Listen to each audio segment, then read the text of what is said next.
3 episodes in and I can't keep a train of thought anymore. Chris, edit this out. Chris, edit this out. Edit in the train of thought. Chris, one, Chris, find the train of thought. Two, edit it in. That should be our little blooper for the beginning. All right. Welcome, one and all, to World in a Jar. We are your hosts, Kyoko and Vale. Our goal is to take a word, concept, or idea and spin it into a story concept. Be it a character, NPC, group, city, you name it. And thus, those ideas we create become our World in a Jar. Of course, they won't all fit in the same jar, so our selection is constantly growing every week. With many spices to choose from, locations, genres, heroes, villains, and tropes. We hope to give you a jar filled with fun and interesting concepts.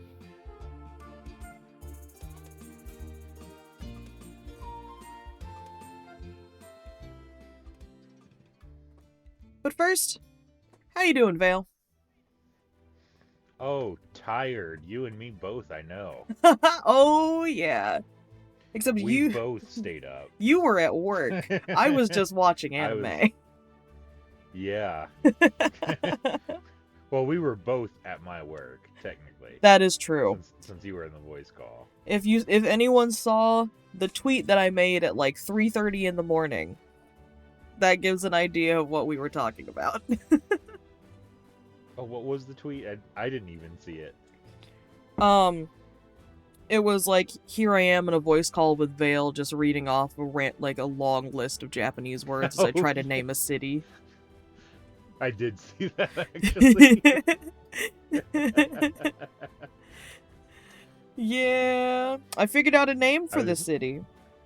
But oh man. My favorite idea from that was like, what if you take a word from English, translate it to French, and try to pronounce the French word in Japanese, and just deep fry the whole thing? Oh god, I would die. I would honestly probably die.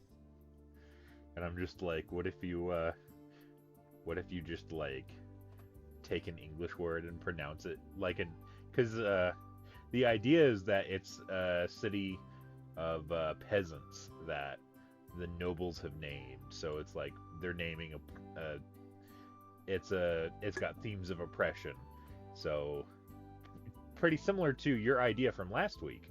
Yeah, absolutely. So if you listen to last week's episode, you'll know at least part of the plot line for my up and coming short campaign. So you are using that, so you spoiled me last week. I never said I was using the festival idea. Oh, okay. But you already knew it was about rebellion, so... Yeah. You're one of my players in it. But...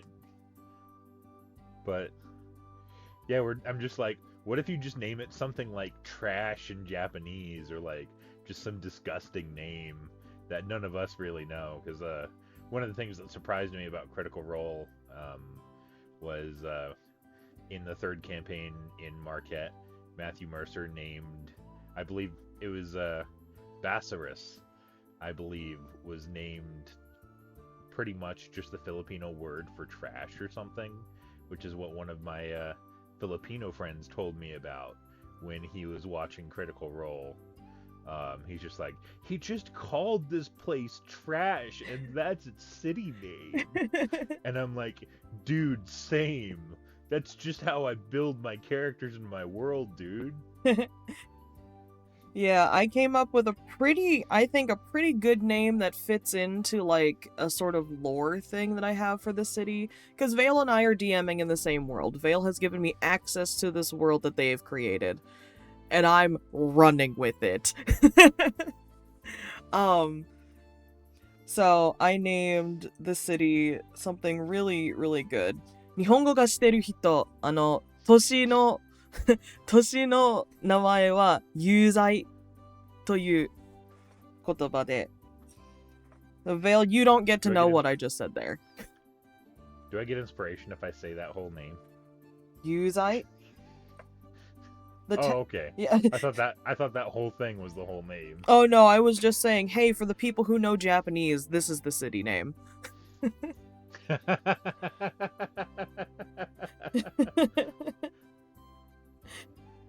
But if you can pronounce it properly, I might give you inspiration in campaign. What if I build a character that would butcher the name though? You know what? I would deserve it because I've been butchering the names of your cities in the current one shot. Oh yeah, we're taking the prince to Larengar. Oh, I love being in Tukalu. Oh, It feels like home. no, it is intended to be pronounced Larengar. It's just he is very French, and I have not perfected the French accent, so he pronounces it Larengar. Pardon my drow, but That's I what don't he's understand supposed your to accent. Just don't make me say "ook horror" very much. Oh god. Hook cars? Chris, bleep that out. That sounded like a bad word.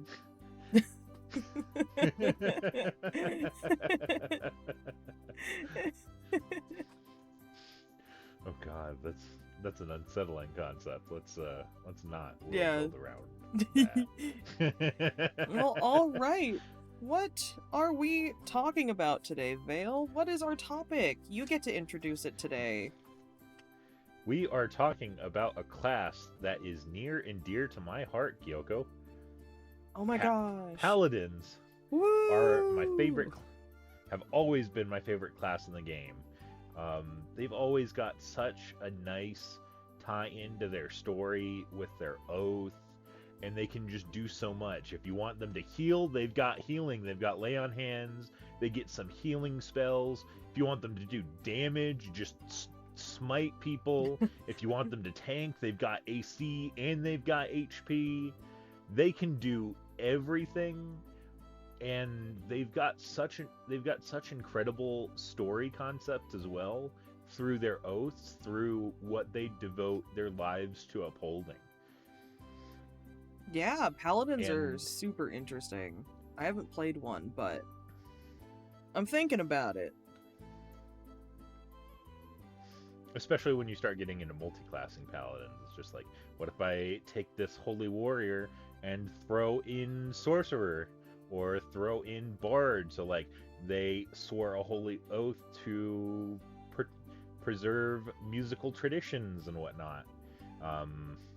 Like my first not necessarily an inspiration, but my first 5e Paladin I played that got me into Paladins for 5th edition is True Love. My oh my god. Sorry. You're good. I'm just thinking about True Love. The True Love brain rot has begun. Brain rot. My brain cells are melting away, and True Love is replacing them. True Love is a paladin devoted to, in Forgotten Realms, devoted to the goddess Sun, or Suni, however you pronounce it. The goddess of love and beauty. Tiefling, brick red skin and hair. Suni is known as Lady Firehair. Her symbol has that red hair, so it's kind of like True Love is like an anime protagonist as far as Sun's faith goes. Mm-hmm. And then and True Love's oath is sworn to facilitate the connections of love and romance and family throughout the realms, while their virtue name, True Love, is to, of course, find their own true love. And they are they're a hopeless romantic. They're a chaotic good paladin, which I love, where of course they have their oath, they have to stick to their oath, and they do mostly uphold the law, but whenever they don't like something, they're not afraid to upset it in the name of creating something beautiful, or creating a beautiful moment, or making sure someone else is taken care of. Um, Mhm. and then they multi-class into Bard eventually, because soon is want to have bardic traditions as well. Let's go bards. Yeah, let's go Bard. Stay tuned for the bard episode. Yeah, next episode.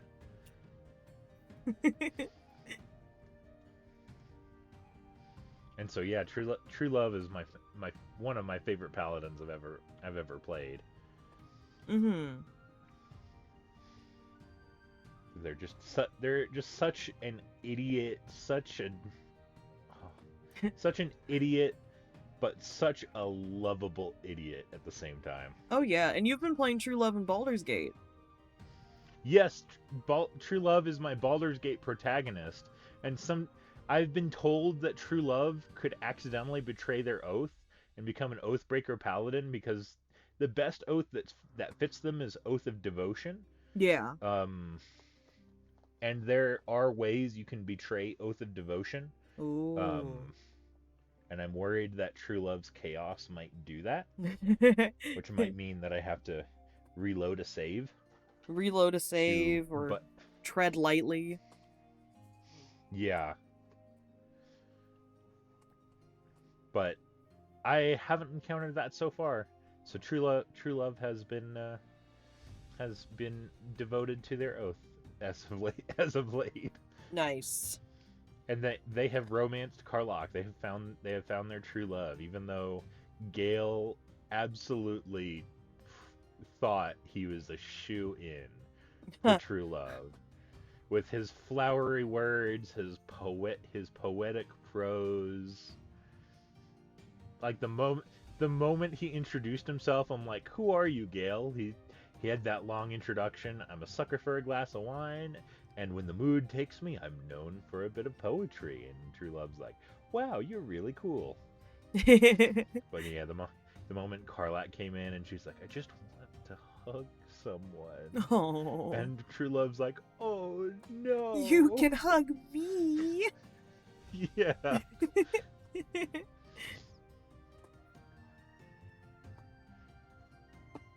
But yeah, we'll take turns with our inspirations, because I will go all day with mine. Oh yeah, mine is actually the very first one on mine is actually really fitting, because tomorrow is the 10th anniversary of Final Fantasy XIII Lightning Returns being released. And the very first thing on my inspiration list for this is lightning, specifically in 13.2 and Lightning Returns. Because if you look at Lightning post the original Final Fantasy XIII, she becomes this holy warrior for a goddess, and she lives apart from her loved ones, from like people in general, in this sort of like holy realm to watch over everyone and then fight off chaos specifically. So as I was like spitballing with one of our friends, we were just like, "Oh my god, Lightning is an Oath of the Watchers paladin." Oh yeah, that's a new one. Yeah, I don't remember really what book it came out in, but yeah, it was Tasha's Cauldron. Oh, it was Tasha's. Okay, cool. Yeah. But yeah, like looking at like the tenets that are listed for Oath of the Watchers, there's vigilance. So like Lightning is always super vigilant about when Caius will show up and where Caius is and what Caius is doing to influence the world. So much so that Lightning asks her sister Sarah to help fight against Caius. Then there's loyalty. Lightning is very loyal to oh gosh, what is the goddess's name? I don't remember the goddess that she's the holy warrior for in Final Fantasy 13.2 and Lightning Returns. Specifically 13.2, because in Lightning Returns she fulfills a sort of like different role, but she's still very much an Oath of the Watchers paladin. And then Lightning is also insanely disciplined, which comes from not only her background as a soldier, but also her background as her sister's caretaker after their parents died, and then her journey throughout 13. She's very disciplined in what she does. She, like, sticks to whatever, like, she believes in, and she's always, like, on top of her game. Even in 13-2, when she's losing to Caius, or in Lightning Returns, when she's actively fighting against a doomsday clock, she is on her game. And I could go on and on about Lightning. Lightning is one of my favorite Final Fantasy protagonists. But, yeah, definitely, like, if, for our viewers out there, if you haven't looked into Final Fantasy 13, I definitely suggest it. It's one of the few trilogies in the Final Fantasy series. And, of course, there are protagonists in that game other than Lightning. The first game has Lightning, Hope, Snow, Saz, Fang, and Vanille. So I'm sure in that main cast of 6, excluding Sarah, you'll definitely find a character you like. And then 13-2 has Sarah, Noel, Caius, and a couple of other cast members that super good. And then in Lightning Returns, you get to play dress up with Lightning, which is great. Like, you get to pick her outfit, and every single outfit is gorgeous. So I got to have fun little character creation there. I loved it. Oh, I get to do that with True Love as well. Like, I've sent pictures to my friends. I'm like, do I use this armor that has 1 less AC but looks a lot better because True Love cares about looks, or... You absolutely use the better looking armor. Yeah. And then it is also important to remember that Paladins are more effective at fighting otherworldly threats. So yeah, it absolutely makes sense that Lightning who fights these chaos monstrosities would be an Oath of the Watcher's Paladin. Yeah.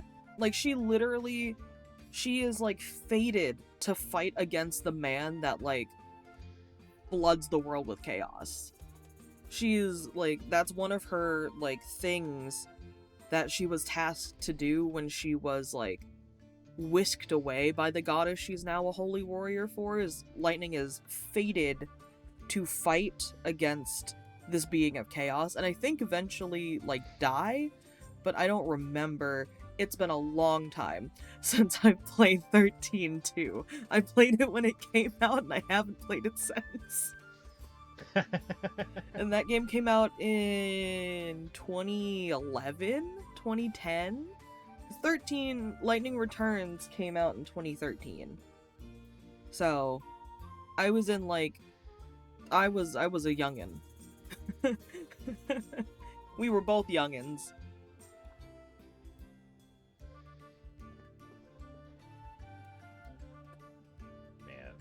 And it's kind of hard. I mean, I've only really played 2 Final Fantasy games, but I can't really think of many Paladins in the Final Fantasy series, because most of them tend to be fighters more than Paladins. Oh, don't worry, I have another Final Fantasy character on my list, so we'll get there. Oh, I can see. He's one of my favorites. I'm looking at the document right now. I love him. He's one of my favorites. I've got a controversial character I think is inspirational as a paladin. Mm-hmm. Most people would peg him as a rogue. I think he is a paladin. In the movie Tombstone, Val Kilmer's character Doc Holliday, I believe, is a paladin. For a couple reasons. There's the scene. I think he's like an Oath of Vengeance paladin. There's the scene where Johnny Ringo is threatening to like kill one of the squad, and Doc Holliday is like going through his sickness, and he just stands up and he just goes, "I'm your Huckleberry." That's where that line comes from. and he's like Okay. holding his gun behind his back, and he's like, go ahead, draw that thing, pretty much. Um, and so it's just like that casual threat of making the villain, the antagonist of the movie, pretty much your vow of enmity. It Mm-hmm. and Doc Holliday is just like a very charismatic character, which is it's what paladins rely on. Paladins rely on their charisma not only to cast spells, but for their auras, for it's their secondary ability. Yeah, I Um, mean, people may not think about it, but paladins are charisma spellcasters, just like warlocks, yes, bards, and sorcerers. despite the class that they get most of their spells from, clerics being wisdom casters. That Oh was yeah. intentional. It Oh was yeah. intentional to swap them to charisma. And Mm-hmm. then also, a rogue would never get into a duel in Latin, a Latin prose against the antagonist of the movie. Mm-hmm. Um, the lion, man, there was a lot of great scenes in Tombstone. Um, I've never seen it, that so we scene should sets definitely watch it for a movie night. that's that's movie night. That's the next movie night. Oh, I wanted to watch Kimi no I've Na wa. well, you just showed me Les Mis, That so is true. I I've did got to show just you a pick the movie last next. movie, yeah. And then also, he staves off tuberculosis until he didn't necessarily do it to avenge. Well, maybe I shouldn't spoil who he avenges. To avenge a certain someone. Yeah, to avenge someone. Um, he okay, I won't say anymore. But he does stave off disease for quite a while, Mm. which does fit a paladin ability as well. So I do believe Doc Holliday is a paladin. You don't really have to jump through many hoops to fit that logically in my mind. See, if he just had Um, greater restoration, he could have gotten rid of the sickness anyway. right. All you need is a bag of diamond dust worth at least 100 gold pieces. and they always framed him as like the most capable fighter. Like he was the quickest shot of the group. Mm-hmm. And paladins sure can throw down. Yeah, like that for a western being the quickest shot. That's a smite. Oh yeah, that's a divine in smite. Western terms. That's a divine smite. that's like a what is it? A branding smite? I don't know the smites. I don't know. No, that's just regular divine smite. That's pumping out damage. That's valid. And you know how hard smites can hit. You experienced Lyle smiting. You experienced atonement smiting. The double critty No. and the big divine smite. See, Crow told me that He he hit the wants critty. Crow wants me to bring up a character of his in every class episode. So I'm legally, quote unquote, not actually legally. I'm legally obligated to bring up atonement in this episode. Yeah. Crow said he would specifically make a character for each episode if there wasn't already one made. For the cleric episode, we're gonna have to probably either abbreviate or bleep out his character's name, though, unless we want the joke in there. Oh. No, we don't have to bleep that out. We don't have to. There's no curse words. It's just crude. You right. You right. But yeah, I'd be totally down to watch Tombstone. Yeah, that'll be our next review, I guess. Oh yeah.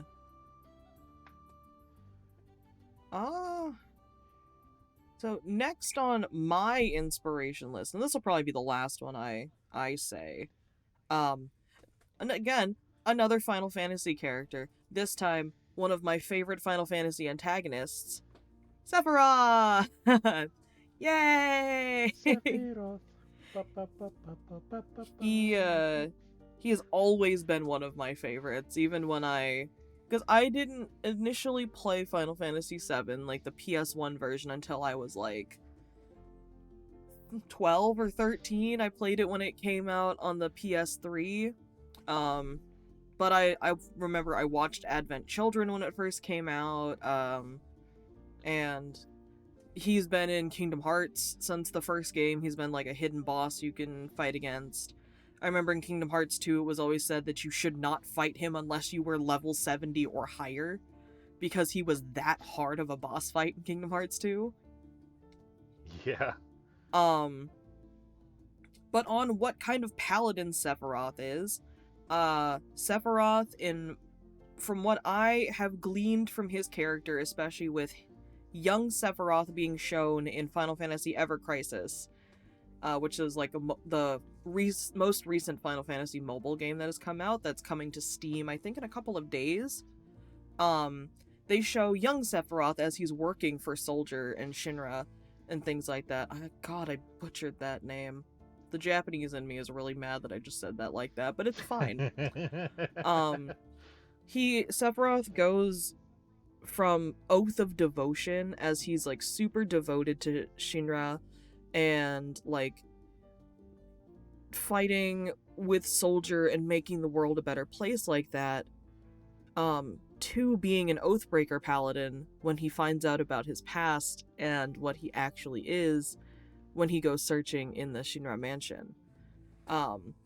So you have this big shift from devotion to Oathbreaker, especially for Sephiroth, as he goes from hero and like top soldier to being the main antagonist of the entire story. But yeah, he definitely fits Oathbreaker in my opinion, especially like as he's like older and you actually see him be the villain in Final Fantasy VII.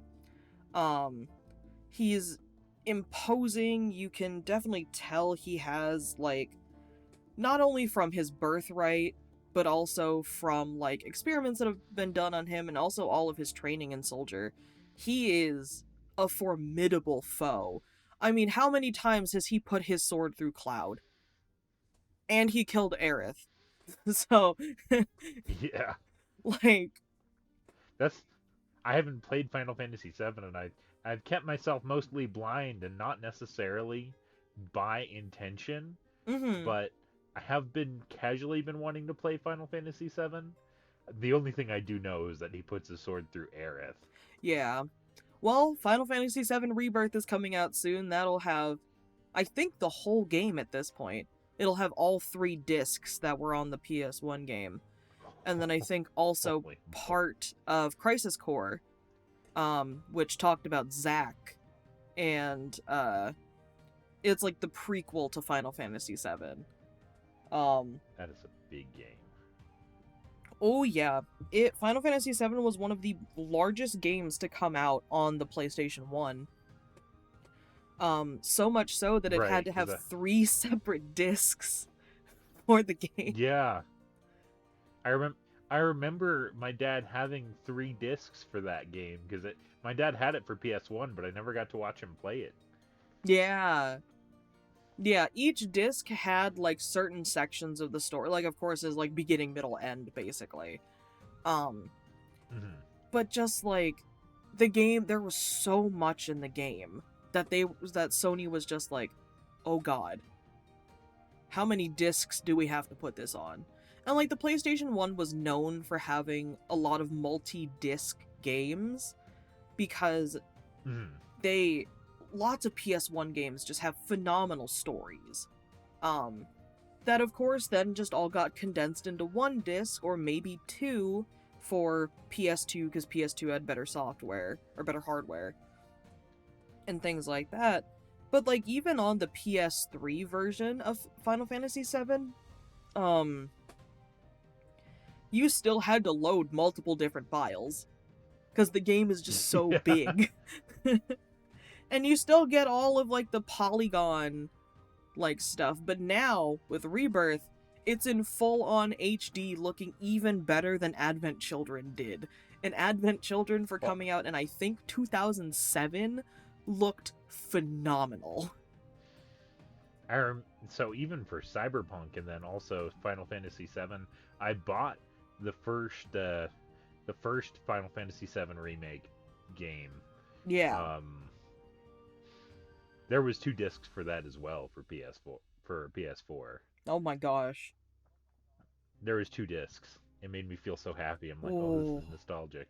But then in shipping, one of the discs was scratched. No. And it was right during COVID. So I had to wait months for GameStop to reopen so that way I could warranty it. Oh no. Oh, Advent Children came out in 2005. Oh my god. Holy moly. Oh yeah. Oh man. I forget some of these games are quite old. Yeah, Final Fantasy VII came out in... When did FF7 come out? I'm Googling it now. It came out in 1997. It came out the year I was born. I am the same... Older than me. I am the same age. What day? Final Fantasy VII is older than I am by 6 months. It came out January 31st. I know Final Fantasy. I know Final Fantasy VI is older than me. I know Chrono Trigger is older. Oh, segue. Oh. Speaking of Paladins. Oh yeah. I know Chrono Trigger is older than me. So speaking of old JRPGs. Speaking of Chrono Trigger again. Speaking of Chrono Trigger, maybe for the 3rd episode in a row. Yeah, absolutely the 3rd episode in a row. Absolutely the 3rd episode in a row. One of the most tasteful paladins in JRPGs, I believe, is Frog, who you meet pretty early on. He's not a permanent party member at the beginning, and you don't really get his story until before you're starting to get ready to confront the Fiend Lord Magus, or Magus, or however you pronounce it. I've only read it. It's a game you read. There's no voice acting. It's a game from like '93 or something. I will voice act the whole thing for you if you wanted me to. Oh, that'll when we set up a Patreon, that'll be a Patreon goal. Absolutely. Where we voice act Chrono Trigger together. Oh, note to self: start Patreon. Right. There's a Chrono Trigger the musical online. Japan loves making musicals for things. Man on the internet made an entire musical for the entire game of Chrono Trigger, using the entire soundtrack. Wow! And it's phenomenal. It's phenomenal. I listen to the soundtrack of Chrono Trigger anymore, and I think of those songs. Yeah. But so Frog's story is very interesting for a paladin. He was not the original wielder of this legendary sword, the Masamune. Masamune. Yep, Masamune. They butchered it in the musical, which is why I said it that way. Frog draws the sword, and then Magus says, the Masamune. Oh, God. And I'm just like, oh, that's not how you pronounce it, Magus. That's the same name as Sephiroth's sword. Lots of super long katana are named the Masamune. So Frog was originally a squire of a knight named Cyrus, who was tasked to slay the Fiend Lord, who was the general of an army of monsters that was at war with the humans, or rather, like the king of monsters, I believe. Yeah. And so they were going to fight the Fiend Lord, and basically the Fiend Lord kills Cyrus and turns Frog into a frog. Yeah. The Masamune gets lost, and that's how you get Frog permanently into your party, is to recover the Masamune. and reunite Frog with the Masamune and make and allow him to discover and become a wielder of it. Because the Masamune is a sentient sword. That's another good trope I love, is a sentient sword. Oh yeah, absolutely. And there are like anime cutscenes in Chrono Trigger. It was an Akira Toriyama art style game. Mm-hmm. And one of the cutscenes is Frog walking up to Magus. Um, Yeah. hold on. I was going somewhere. I've just been spiraling. I love this game, and I'm just spiraling. But I gotta stay focused on Frog as a paladin. Yes. Frog is probably an Oath of Vengeance paladin. He swears vengeance against Magus for fall of his the fall of his master, his knight Cyrus. Mm-hmm. Um, but it is interrupted as the party interrupts Magus's ritual, and then also towards the end of the story, when they find Magus again, they Mm-hmm. realize that their goals align. Oh. Magus and Frog. Interesting. And so, if you have Frog in your party, when Magus has that conversation with the party, because something drastic happens. Mm-hmm. I want you to play Chrono Trigger, so you get to see what drastic thing happens. But something drastic happens, Mm. and Magus kind of gives this choice. He's like, you can fight me, or I can try and help you. Oh. And it gives Frog special dialogue in this moment, Mm-hmm. where Frog can put his sword away, and he's like, it's not worth drawing your blood. Oh. So for Frog, someone who got transformed into this hideous Frog Knight form, Mm-hmm. but has gone through this incredible journey of swordsmanship and pretty much like the path of righteousness, Mm-hmm. to right the wrongs against his kingdom and against his master, Yeah. to put his sword away and unite for the good of his friends Mm-hmm. and the good of the world, as Ooh. this powerful entity that he was once aligned against Mm-hmm. is now going to help him slay the ultimate antagonist, Ooh. is a Yeah. very powerful moment. Mm-hmm. It's just such a beautiful game. I found where I was going with that. Nice. You got the train of thought. It's there. Yeah, I got the train of thought. We found it. Thank you, Chris. Thanks, Chris. Thanks, Chris. Well, I think that should be a good segue into filling our jars. Yeah, it's time for some jar action. Let's see, where's my coin? There it is. All right, do you want heads or tails?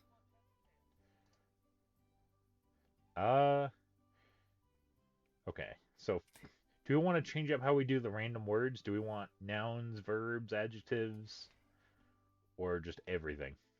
Let's do adjectives, because I feel like that would be best for Okay. character creation.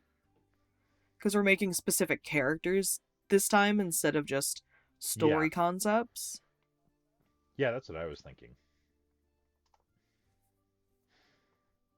I will choose tails. Tails? Okay. Oh, let me flip that better. Tails. That means I get the first one, or Yep. you get, or That means you get to go first. oh, this is a hard one to build around. Real. Ooh. What does it mean to be a real TM paladin?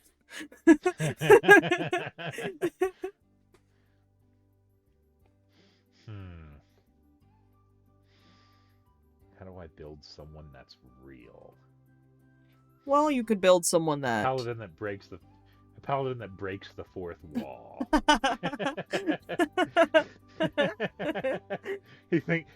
He's a real person talking to the real players. I'm a real boy, I swear. Pinocchio, but a paladin. Oh crap, I forgot to mute myself as I was drinking. Sorry, Chris, edit that out. Chris, edit the drinks out. All the drinks. Chris, edit the drinks out.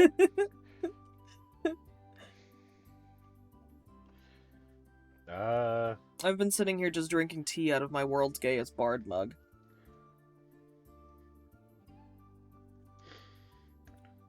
I'm gonna look up the definition of real, not because I don't know what the definition of real is, just to see if the words are gonna help me put other words to paper. Yeah. See, this is like where I shine. I'm really good at making up characters around adjectives. It's all my years studying Japanese and having to study adjectives upon adjectives.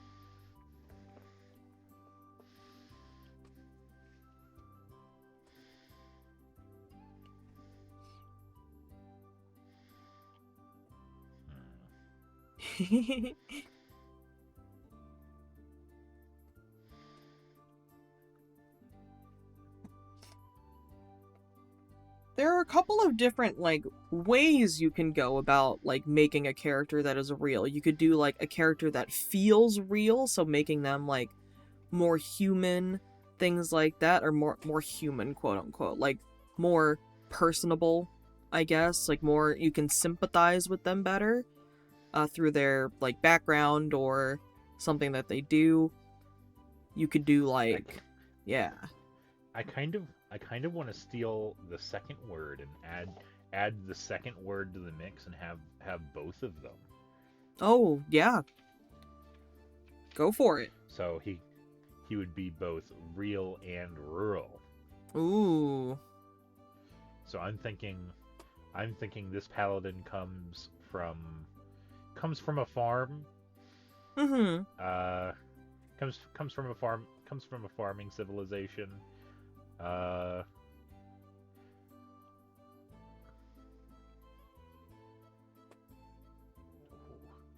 Man, I gotta figure out a sentence. I've completely forgotten how I build characters.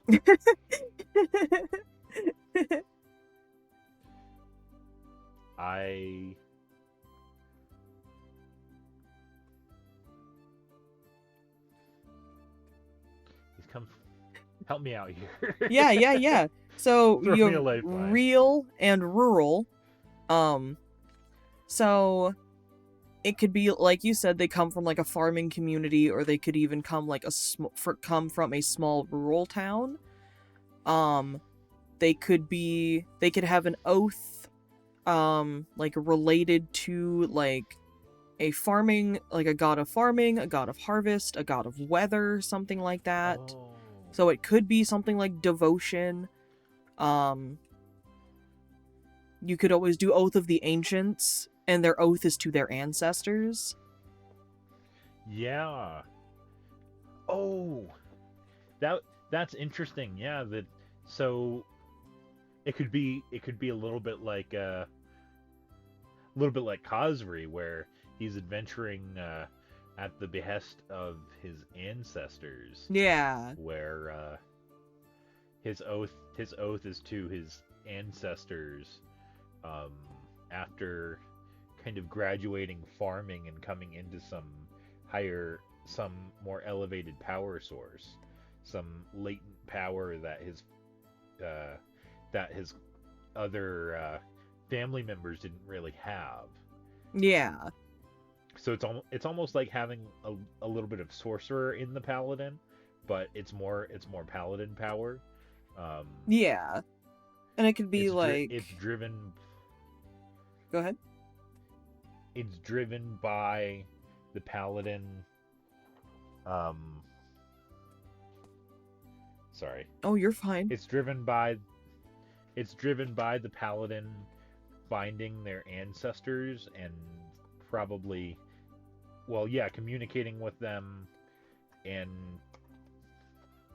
would I say enjoying them more, or just venerating them so much that he upholds their tenets. So it's not like a godly reverence, but it's more of a it's more of a familial reverence of making sure that they're not forgotten and that their influence stays or remains in the world. Yeah, absolutely. It could also be like they're the protector of their like rural town, so they could have like the folk hero background, things like that. Yeah. Um, because if you do go Oath of the Ancients, some of the tenets are like kindle the light, like make sure that there's always like hope in the world and things like that. There's shelter the light, which is like fight against wickedness and things like that. Preserve your own light, so take care of yourself.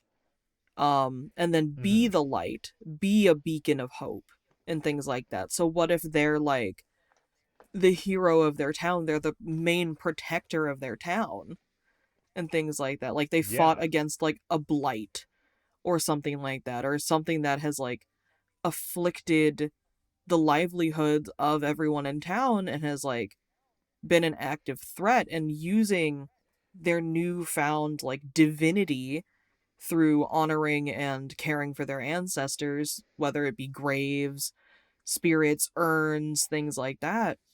They use their newfound divinity to then be the hero that their town needs. I mean, lay on hands can cure poison, and I believe disease as well. I think so. Let's see. I've got Player's Handbook right here. Yeah, alternatively, you can expend 5 hit points from your pool of healing to cure the target of one disease or neutralize one poison affecting it. You can cure multiple diseases and neutralize multiple poisons with a single use of Lay on Hands, expending hit points separately for each one.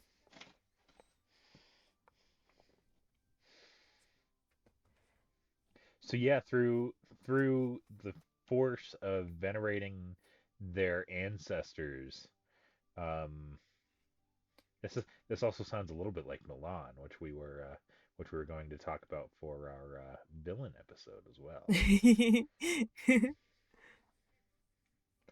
Um, where through venerating their ancestors, they gain this power and they use it to protect their family and their community. Yeah. Um, and then once their community is saved, they go out and shelter the world with that power. Yeah, absolutely.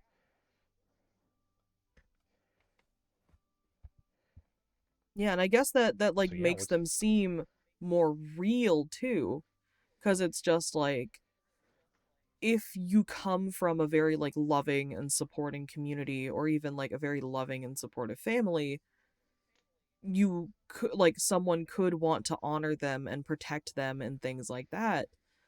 um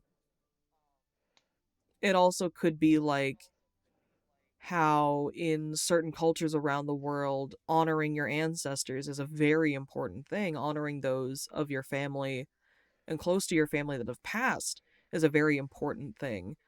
And that could be turned into like for D&D, turn into more of a like devotion, or give you some sort of divine power and things like that, as you get these boons right, from your ancestors.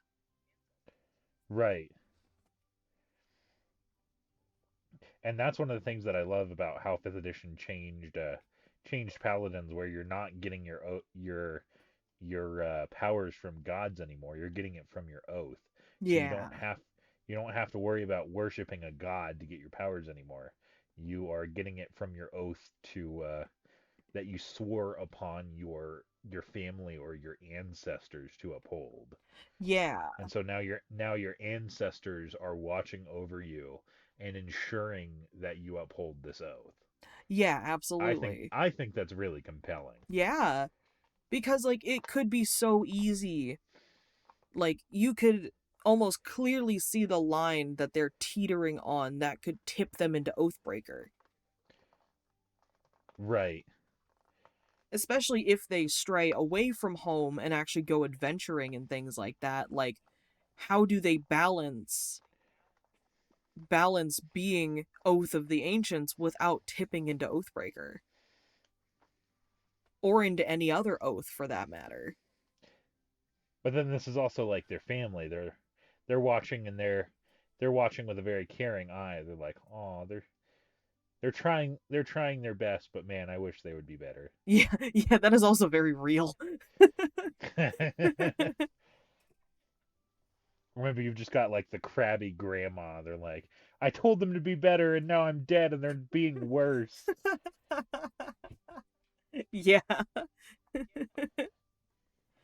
like, oh, they've strayed so far away from home. They're learning so many different things. What if they abandon what if they abandon our ways and like taking care of us and things like that? How do, like, the answers could be like, how do we like lead them away from straying from us? Things like that. Almost sort of like a warlock patron, but like not a warlock patron. Right.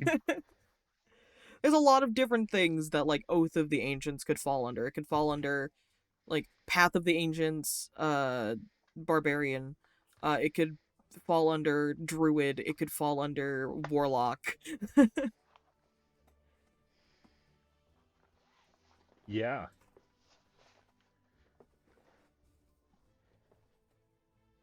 So I wonder if there's anything else I could add. Because I feel like there's more we could go off of from here. Yeah, I feel like the This was kind trope will definitely help with that though. yeah. I just don't want this to be a very short episode.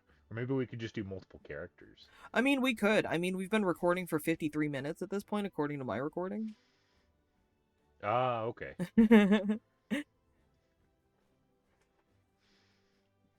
So do you want your prompts now? Yeah, I'm ready. All right. I've never made a paladin before. Oh, what is this word? I got you two if you want to. If not, I'll just read you the first one. Yeah, tell me both of them. Broad. It's very fitting for a paladin in my opinion. And body. Body as in body? Baudy? Bawdy. Oh. Humorously coarse, lewd, or risque. What the? Dealing with sexual matters in a comical way, humorously indecent. Oath of throwing it back, Paladin. I'm kidding. And what did you say the first one? The first one you said was broad. Paladin. Yeah. Magic Mike Paladin. Oh my god.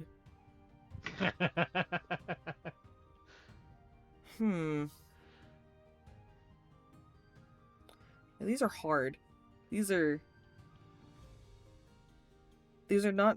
Well, body is an adjective you could use for a person. Broad is hard to apply to hard to apply to a person. Broad feels more of a descriptor of their shape. Yeah. Absolutely. A descriptor of their shape or a descriptor of how they're like describing things. A descriptor of a description. Yeah. I mean, it describes that it describes that he's kind of hulking, he's kind of big, he's probably muscled or at least imposing.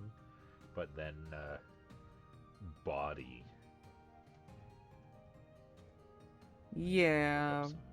Uses for body. So you can go like with body. Because it's also about being humorous. Yeah. So you could go like Oath of Glory, but spin it more like not glory in battle or glory in like success or like winning something. You can go like sort of glory in like the same vein you do a bard, where the glory comes from a performance, or the glory comes from uh from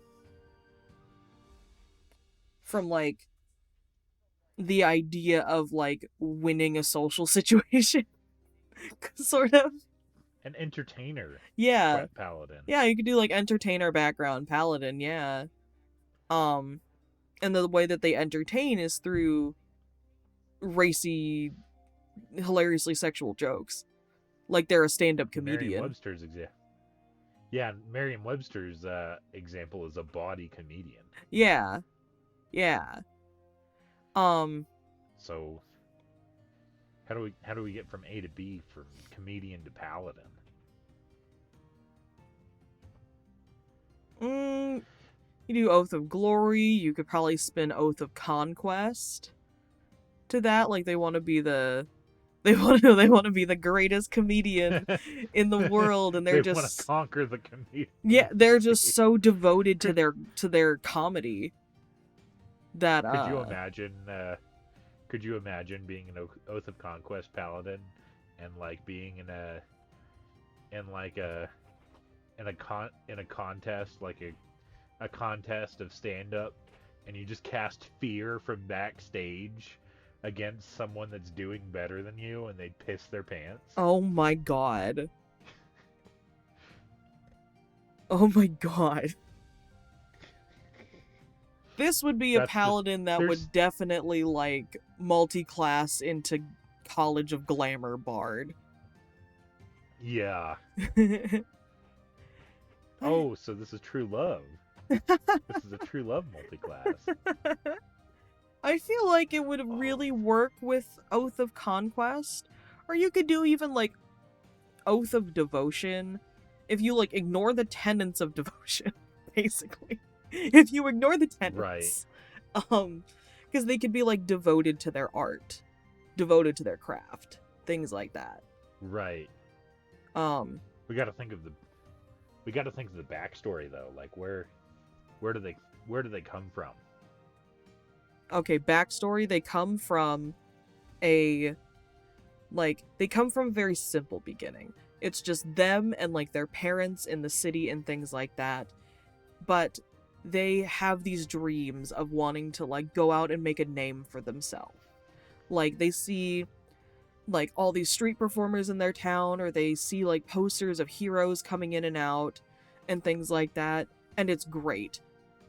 And they want to be like that. But their character flaw is that they make hilariously sexual jokes. That is the flaw. And they're like, as they grow up, they're just like, wait, I could make a career out of this. Or to quote history of the entire world, I guess, you could make a religion out of this. No, don't. No, don't. But so yeah, they essentially then just like, once they decide that, they devote themselves to mastering this craft. And it's in that devotion, they don't get their magic the same way a bard does from like the magic coming from the craft itself. For this person, for this paladin, the magic comes from their devotion to their craft, from the fact that they are pouring their body and soul into this craft. And it works. It works without issue. Like, they start, like, getting comedy gigs and things like that. They start, like, their charisma, like, skyrockets and things like that. Like, maybe they've always been, like, a pretty charismatic kid and things like that. Like, if you're gonna be a good comedian, you can tell a joke and people will laugh at it. Like, is the basic. That's like comedy 101. And it could be like, as this person adventures, they start seeing just like, oh, yeah, no, I should probably do other jokes because this might get me in big trouble. But it could also just be like they're fitting in with like the broad thing. Their like scope of wanting to be the best comedian, way too broad. Way too broad. So it's just like they may be super devoted to their craft, but it's just like they don't have clear-cut goals in mind. So maybe they're like really naive, or they're really gullible, and they fall for a lot of like scams and stuff like that as they're adventuring. Like maybe that's what gets Yeah. them in with the party. Like the party is just like the party sees them being scammed or something like that. It's kind of, Right. yeah, these are hard words in my opinion to build a Because character around. I was looking at Oath of Glory versus Oath of Conquest. I kind of like Oath of Glory, even though it's mostly centered around conquest. Fifth level, they get enhance ability, Oh which is yeah. very good for social situations where, like, I'm about to do stand up. Let me give myself the Fox's Cunning to boost my charisma, or I think it's Fox's Cunning that boosts charisma. So I have advantage on crowd work. Yeah. But yeah, I like this naive comedian that is telling all these obscene jokes. Yeah. I think I actually do like Oath of Glory better because their level 20 Oath of Glory feature is just called Living Legend. Yeah, So like they truly become the best. They that no one ever truly was. become the The very very best best. like no one ever was. Yeah. Yeah, so it like somewhat flawed beginnings in the fact that they're just like, I'm gonna make a job out of this. Like, take my super raunchy jokes, I'm gonna make a job out of this. Uh, Yeah, but the fact that they're just like, they want their number one goal, and it's very broad, is just to be the very best. Like, they haven't defined what it means to be the best, especially for them as a person.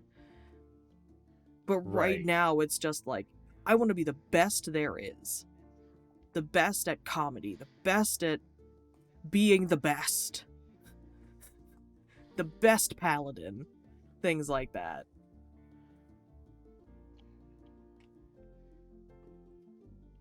So yeah, Yeah, that's where I'm gonna leave off my character for now. I think now's so probably a yeah, good time, yeah, for a little break. let's go to our break now. All right. All right, what are we talking about for break time, Vale? For this break time, we are talking about Les Mis. Les Miserables. You showed me this movie immediately after we talked about it last week when we recorded, and I can't believe Yeah, absolutely. I can't believe I slept on this so long because when I watched Les Mis, it's almost like I saw some of the inspiration for Dishonored in it. Yeah, With yeah. the themes of revolution a little bit because it felt like the exact same time period that Dishonored was set in. Although Jean Valjean is a vastly different character than Corvo Attano. Was Dishonored set in the French Revolution? Because that's Not exactly when Les not Mis nec- is set. not necessarily French Revolution, but it was industrial revolution Victorian era, which is Mm-hmm. about the same time period.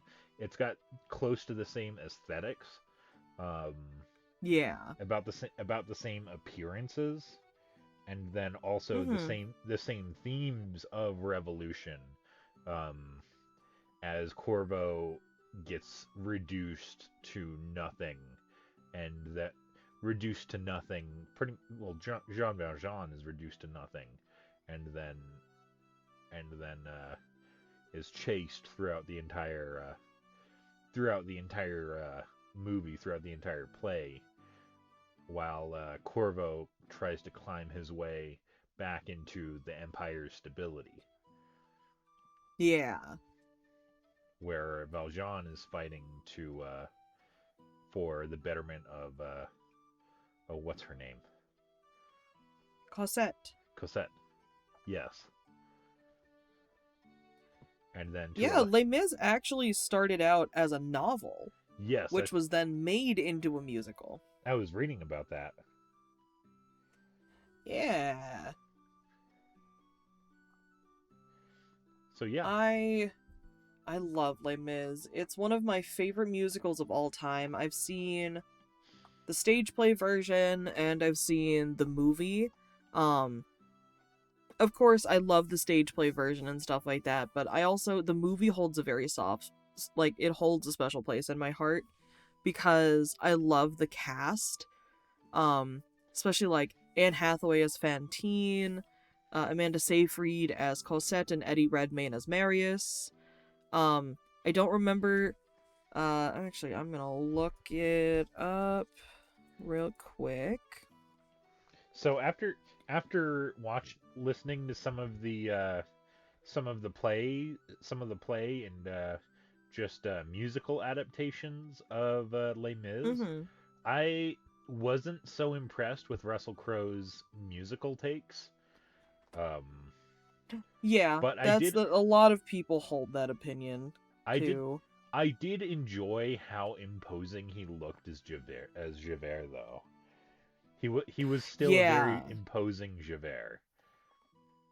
He Just fits the physical role of Javert. Yes, he's just very, very well. Especially because I've seen him in Master and Commander, and he just carries himself with all of the poise and presence and authority that Javert deserves.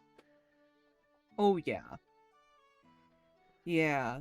I also really like that Samantha Barks, the actress that played Eponine, before she was cast in the movie, she actually played Eponine on stage. In one of the anniversaries, she played Eponine, and it was at the end of that anniversary they announced that she was going to play Eponine in the movie. Oh, nice. Yeah, so she got to reprise her role for the actual movie, which is really, really cool. That was cool. Yeah. Hugh Jackman as Javert, not Javert, as Valjean. I think he did an amazing job, especially because this was his first musical. Yeah, I didn't even think Hugh Jackman could sing, but he did. Well, that means we have to watch The Greatest Showman next, because that's another really good Hugh Jackman musical movie.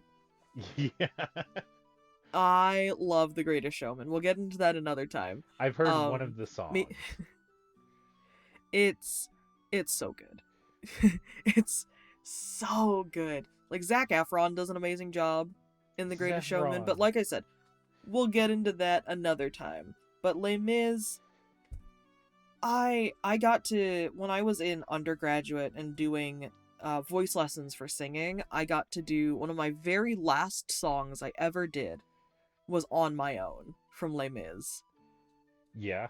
And that song is really, it's not hard for me to do, like, it's in my vocal range, but the highest note in it is right in, like, the break of my vocal range as I go from chest voice and head voice to falsetto. So it was a little difficult, little hard, but it holds. I love it so much. The music of Les Mis is some of my favorite like musical songs. I've been listening to it nonstop since we watched it. It's been on my Spotify. I muted so many times while we were watching so I could sing the songs. And then say what you will about Russell Crowe. I think from the musicals that I've seen, I actually enjoyed his version of Confrontation with him and Hugh Jackman better than any of the musicals that I've found so far. That is so valid. His version of Stars is really good too. Stars is a hard song to do. A lot of long tones. You have to get the feeling behind the song right, and I think Russell Crowe actually did it really well. Of course there are better performances of Stars, but I think Russell Crowe like did it justice for the movie. Yeah. Just like Hugh Jackman having to sing one of the hardest solos for a tenor to ever sing, Bring Him Home, because it's so high. I think for having no musical background before Les Mis, I think Hugh Jackman did a really good job Yeah. for Bring Him Home. Which one was Bring Him Home? God on High, Hear My Prayer. When he's at the barricade and Marius is sleeping. Oh, yeah. Yeah. God on high, hear my prayer. That's all I'm gonna sing. Because I don't want to get content ID matched. Chris, if anything, bleep the singing. Cut out the singing. But match it to the tune of the song. Absolutely. Oh, that's gonna take Chris, that might take Chris a while. Maybe that's a tall ask. Chris, cut the singing. Chris, cut the singing. But like I when we were watching it, I muted so many times, and I was actually so happy that I still got to listen to Empty Chairs at Empty Tables before I had to leave, because that is my favorite song from the whole movie, is Empty Chairs at Empty Tables. I was talking to my coworker. I'm like, I watched Les Mis with my friends the other day, and she's like, I can't watch it. I'm like, what? Is it just too like, do you not like musicals? And she's like, no, it's the fucking, and I'm like, oh yeah, it's the, hold on. Sorry, man, I did not get enough sleep last night to function. She's like, no, it's the scene, it's the rape scene, Vale. Oh yeah, with Fontaine. Right before I Dreamed a Dream, yeah. Yeah, I'm like, yeah, that would be very hard to watch. It's a very difficult scene to watch. And the entire section of Fantine post being fired up until she gets carried away by Valjean is a very difficult section of the play and the movie to get through. It's just heart-wrenching. Oh yeah. Especially when you find out that like she dies from tuberculosis. It's just it's like, when did she get that? When did she contract tuberculosis? Mm-hmm. Yeah. It's just, I did cry when A Little Fall of Rain was being sung when Eponine died. I didn't realize, I thought I was gonna cry when what happened to Gavroche happened. Because I typically cry there. But I ended up crying with A Little Fall of Rain, and I haven't cried to that since I first watched the movie. So I was just like, oh god, oh, I'm in a glass case of emotions. Yeah.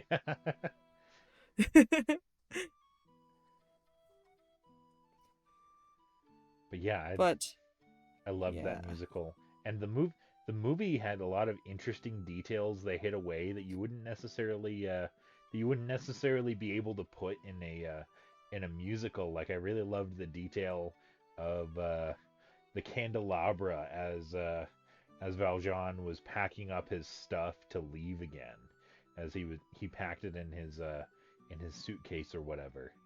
The candelabra in his trunk. That the priest said, that the priest gave him, that that before you left, or you left in such a hurry that you forgot the best. Yeah. Like, you left in such a hurry, and you left the best behind. Yes. Yeah, it's so good. This was also one of Eddie Redmayne's, like, first, big, like, acting things. And I love Eddie Redmayne. Like, I remember when he won, an Academy Award, he was just like, when he got up on stage to give his speech, he was just like, wow! I won one, guys! He's so precious. I love Eddie Redmayne. And then also we talked about it when we were figuring out what we were going to review this week. Um, I wanted to find something that we would give a 1 or 0 Ryan Reynolds to, but then I'm like, wait, no, Valjean and Javert are paladins.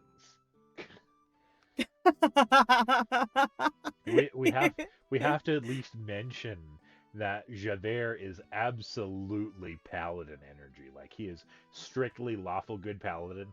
Everything he goes through is that classic lawful versus good, where he at the very end he goes through the crisis of, is he lawful or is he good? Yeah, absolutely. Like, his whole world is shaken every single time Valjean spares him or shows him mercy. And Valjean is, like, probably what Oath of Redemption was made for. Oh, absolutely. Absolutely. Because Valjean is constantly fighting with Javert. Javert is like, no one can change. Everyone is in their nature what they are. No, you are a thief and you will always be a thief. You're always going to try and pull one over on me. Where Valjean is like, I'm just trying to save these people. I'm just trying to save this woman. I'm trying to save this girl. Yeah. It's like, I'm just trying to live my life to aid people and for the betterment of those that I love and those that the ones that I love. And then Javert only begins to have that crisis of identity when Valjean shows his true character to Javert, where Valjean spares Javert out of the goodness of his heart. He's like, there's no strings attached. I'm letting you go. Yeah. It's just like, you can keep pursuing me if you want. I'm not gonna stop you. But I'm not going to retaliate like you expect me to. And that leads Javert to his breaking point.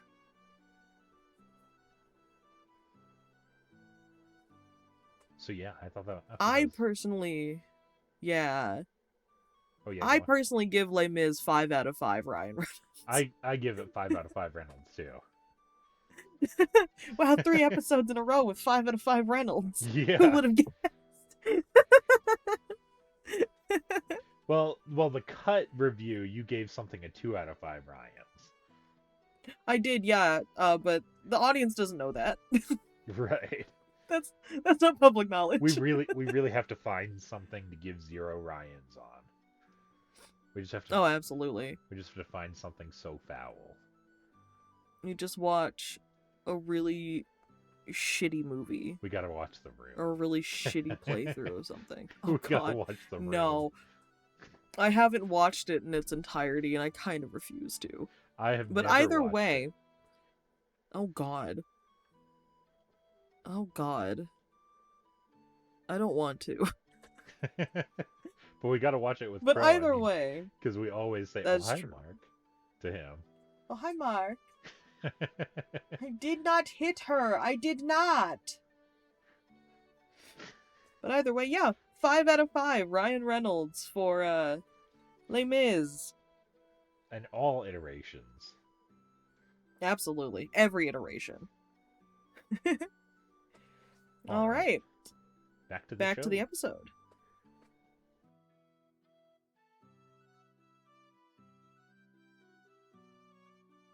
Now it's time for the last act of our show, our qualifier. Woo!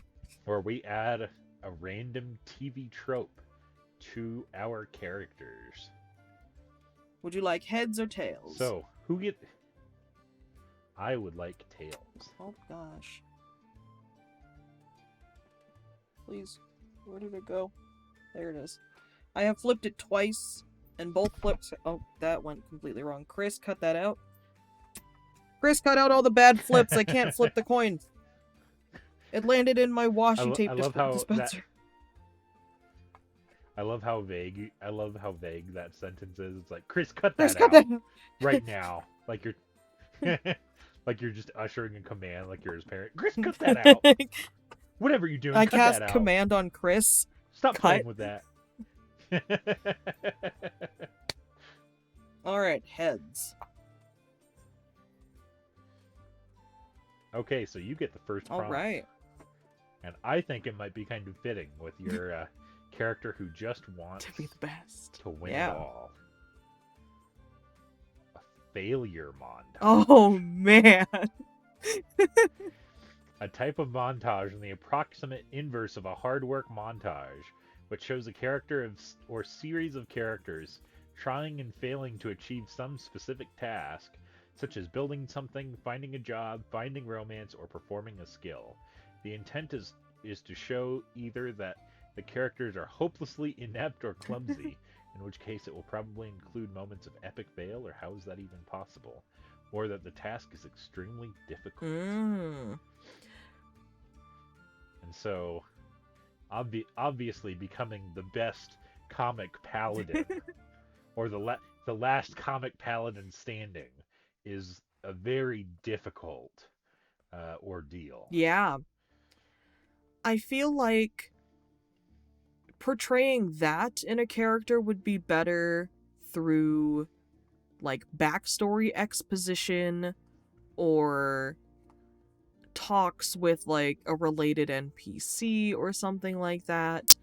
But, or even, like, you could show it in, like there's a wizard that casts a spell where it's just, like, showing what someone is, like, really like, or showing, like, what hardships a character has gone through, and it's just this giant failure montage of them, like, trying over and over and over again to hone their craft, to get it right, to become popular for it, to really, like, climb and claw their way to be the very best.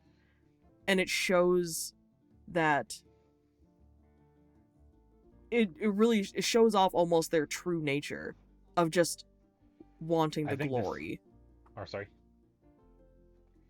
I think this would also entail a rival as well. Ooh, yeah, rival would be fun. Like every time they eke out what looks like a victory, there's a rival that shines even brighter. Oh yeah. And so they really do become an underdog in their oath to become the last paladin common. Oh yeah, absolutely.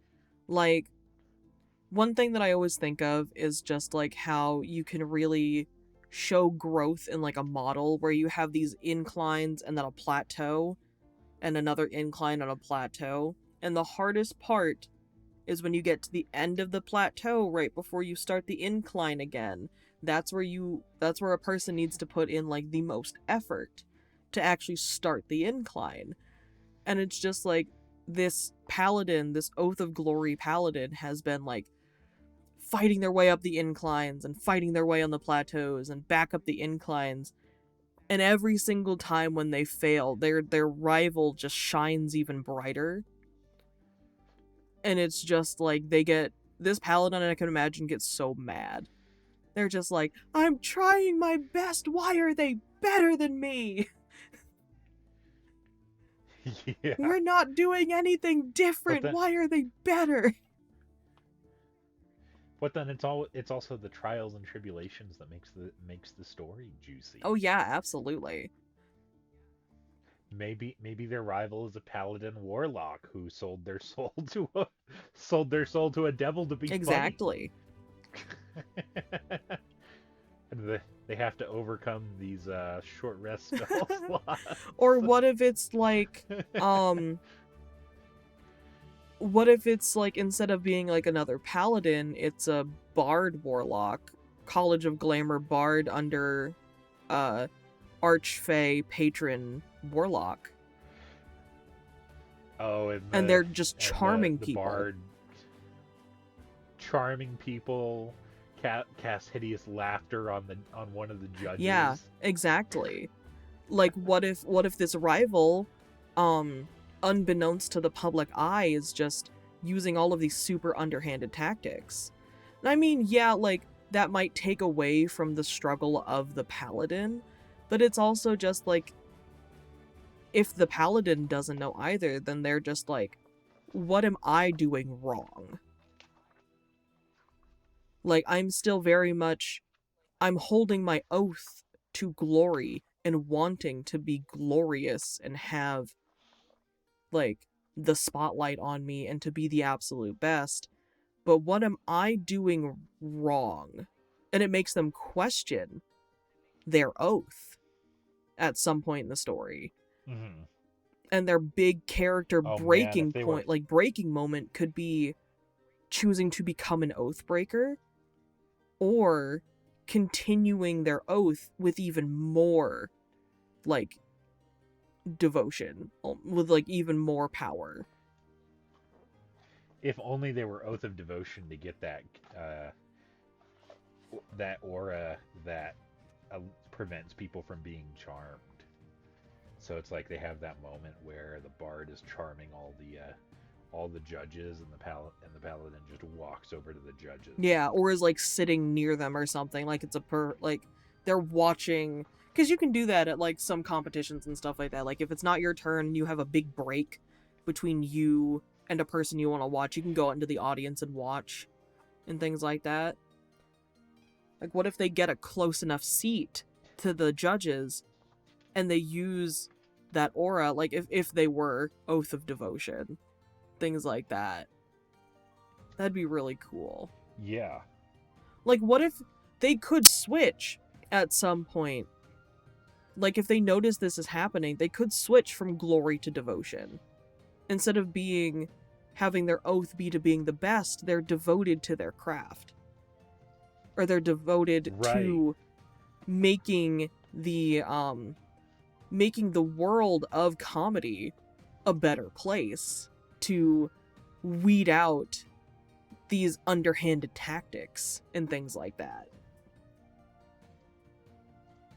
We just do you remember that Flapjack episode? Which one? Did you watch I did. Flapjack I watched a lot up? of Flapjack, With yeah. with the insult Oh my contest? gosh, yeah. Where we just built a rival Punzi McHale. Oh my gosh.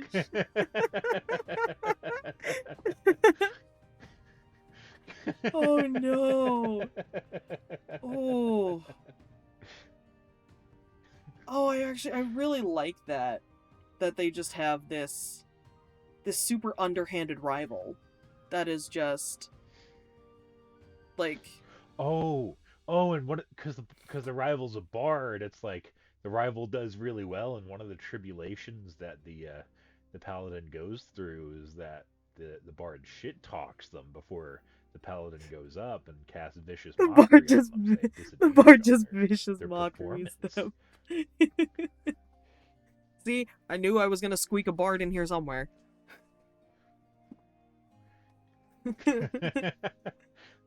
The bard just like, good luck, you're gonna need it and a lot more. Yeah. And then the paladin has disadvantage on the... Is it just attack rolls, or does it do ability checks too? Let me double check. Let me pull up one of my bards and read the spell description. If not, we'll make it work. Yeah, honestly. Bards can also learn the fear spell. So the rival bard could cast fear and give them stage fright. Oh, so instead of the Oath of Glory paladin making their opponents piss themselves, it's the bard making the protagonist piss themselves. It's disadvantage on the next attack roll. Yeah. But I would say, like, the bard could cast fear, the bard could cast really any other charm spell, as long as this paladin isn't an elf or half elf. It gets advantage against being charmed. Yeah. But yeah, like, yeah, failure montage. It's just like this rival, like if they like the party runs into the rival or something, or they're like in town for a competition. The rival just starts laying out all of the times the paladin has failed against them in like an intimidation tactic, in a charming the party against the paladin tactic, things like that. It's like an episode of Dance Moms, except it's comedy. It's like a Right. But yeah, I think very short, but I think that's like a good place to just leave it for my paladin. There's not much else I could do with like failure montage. Right. Well, it didn't have to end with failure montage. We've got the failure montage. We've got the story leading up to it, and then from there, it's up to the players and the DM to see if the failure montage overcomes the character, or if this paladin this comedian is successful in becoming the best comedian in the Forgotten Realms, or in whatever wherever realm they inhabit. Yeah. So now it's time for my trope. Yeah, for your country bumpkin paladin hero there, people. So mine is shaming the mob. Huh.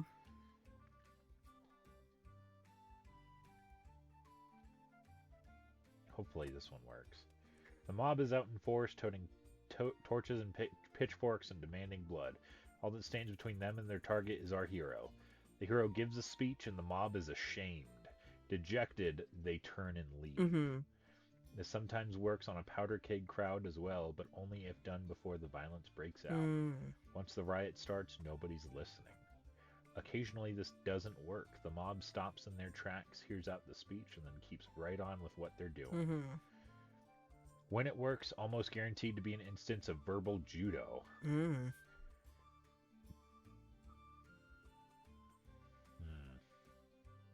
So this gives this country bumpkin. Whoop, keep hitting my light.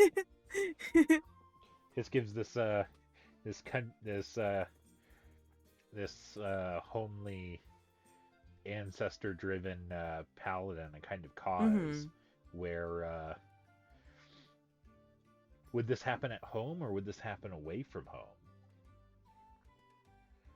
I can imagine it happens if they visit home again and something happens, like they're off adventuring and then they have to come home with the party or something like that.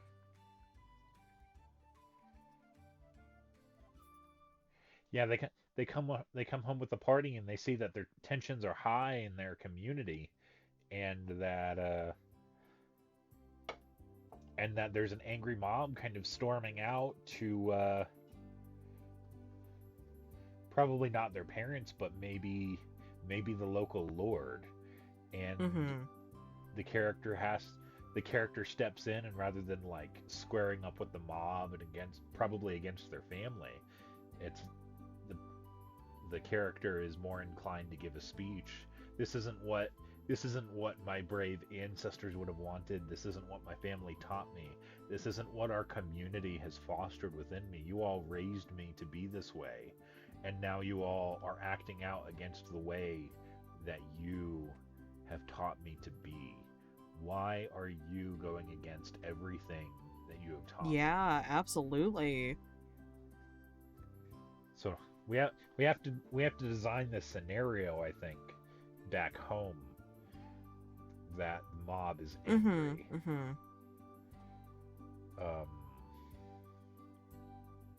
Maybe they're angry that like, so like this hometown paladin, they stopped a blight in their town and stuff like that, and like sort of in like the glows of their victory, they might have like quite stupidly said that like the blight will not afflict the town again, like there's no chance it'll happen again. and then it comes back even worse after like some time after Right. the Paladin's been gone. Right. So is it the Paladin instigating the mob then? The Paladin's actions instigating the mob? Yeah, I would say so. It might just be like the mob being like, why did you lie to us, for one? For two, you promised to protect us. Why were you not here doing your job? Like, we know we told you that you could leave and go adventure, but when we needed you... And that's interesting, because it's like, in his adventures, his ancestors that are also like still in their hometown, like obviously like buried in his hometown, like speak to him directly. They're like, hey, situation, you gotta go back home. Yeah, but like, what if something during the adventure keeps this paladin from going back home for like a little bit? Like, what if they're in the middle of a dungeon, or they're like in the middle of an issue as a party? That would present a conflict, and that would definitely like what if they're in the middle of the Underdark, and it's like if I leave this mission, the villain gets what they want. If I go back home, the villain gets what they want. Yeah. Or if I leave this dungeon, the villain gets what they want. If I go and I take if I take what the villain has in this dungeon, the blight gives the villain what they want. Yeah, it ends up being almost like a lose-lose situation. Yeah. It plays into one of my other favorite TV tropes that my roommate told me about. Sorry, I'm off camera. I dropped valid. My roommate told me about. I believe the trope came from Gargoyles, a show I haven't watched. The trope name at least comes from Gargoyles, which is called the Xanatos Gambit, which is a pretty much like a game state, or like a state in which no matter what choice is made, you win. Ooh. So like no matter what choice the players make, the villain wins. Like, if the players go this way, the villain wins. If the players go the other way, the villains win. Yeah. Yeah. It's sort of like... Because I love when characters are presented conflicts like that, where it's just like they have to choose between the group that has essentially become their family, the party, and their actual family and or community. Like, for example, my bard Mithra was presented that right before the party was going to fight an antagonist that we previously lost to. We got TPK'd by this antagonist before, and this antagonist was an old friend of our paladin in the party, who then became a death knight because of like background information and stuff like that. But this choice for Mithra came about because I couldn't play with the party, like with the group over the summer due to like classes I had. So Mithra was presented a choice. She was presented the choice of staying with the party and fighting this death knight and being there for the party as their healer, or going back home and aiding in a like disaster situation that happened, like a fire ravaged through their town after a glassblower's kiln exploded, and then the yearly sickness rolled through and killed even more people. Yeah. So Mithra was at like this sort of impasse because she had just started repairing her relationship with her biological family, and the party was her found family. So she had like this super... It was a short scene, but she had this really deep, like, emotional conflict. And I love things like that. Because it really, it helps you really decide, like, what your character wants to prioritize in that moment. And if there's any, like, conflict at all in that, it can be a really good emotional scene. Yeah. Like, I can imagine this paladin, like, they're in the middle of the dungeon, and they get this message from their ancestors, and they just stop.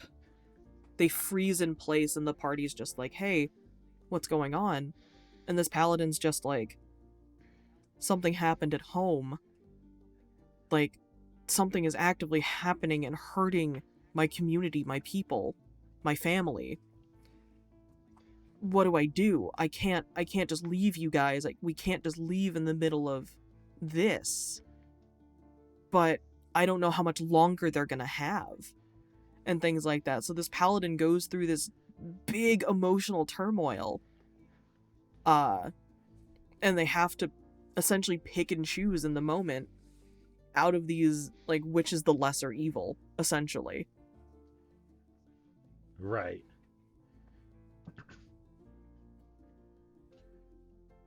Yeah, I like that. And if they choose to go home, they got to go home and shame the mob for, like, I thought I killed it, and now I'm back to kill it again. Yeah, exactly. It's like, yeah, I did it once, and I was wrong in saying that they were gone, but I'm gonna fix it. And then the rest of the party could be there. Everything. Yeah. Yeah. Even the rest of the party helping to shame the mob. Yeah. Like using the virtues of this paladin to be like, the paladin has always conducted himself to be this way, and you all are the village that raised this man to be this exactly way. Yeah. And the party could also be like, what did you expect? We were halfway across the world. And you just expected them to come home and drop everything? Like, yes, it's a crisis situation. But also, you wrongly put all of this pressure on this single kid. Yeah. And then the party could be like, don't worry, though. Like, y'all need to calm down.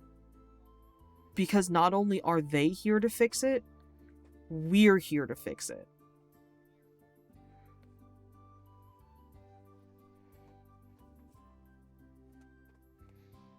Yeah, so I like this idea. Yeah. This was like big collaboration moment, basically. We filled the jars together. Right. Yeah, we filled the jars together. Right, is that the stopping point? Is that where we cut it off? Yeah, I think this is a good place to seal up these jars and put them out to the market. Yeah. Right. If you like this show or need any ideas, you can find us on Twitter at worldsinjars or email us at worldinajar1@gmail.com. Big thanks to TV Tropes for giving us the random trope button where we could peruse their website for TV tropes to use. Yeah. And then Kyoko, do you have any recommendations for media or just anything at all before we end the episode? Yeah, I would definitely say, especially in preparation for the Bard episode. So to let everyone know, this episode was Vale's favorite class. Next episode, it's my favorite class. We're talking Bards. So definitely, find something that has your favorite charismatic characters, maybe something with like a musician or two in it. Highly suggest the Love Live School Idol Festival series, especially Love Live Sunshine. I love Aqua very much. I've also been watching Oshinoko recently, and that's really good. But other than that, yeah, just essentially find something with your favorite bard. Listen to your favorite song. Find your favorite artist, things like that. Just enjoy yourself out there. I also do want to say before we end out, we will be taking a small break from recording due to the holiday season, but don't worry, we'll still have little bits of content coming out, so look forward to that. Yeah, it's going to be probably about a 2-week break, and then we'll have the Bard episode and hopefully a holiday episode. Yeah. I think that should be the next episode. The holiday episode? Oh, we'll workshop it. We'll figure it out. But all right, guys. No promises. I've said too much. All right, everyone. Do something good for yourself, and we'll see you in the next couple of weeks. Bye. Bye.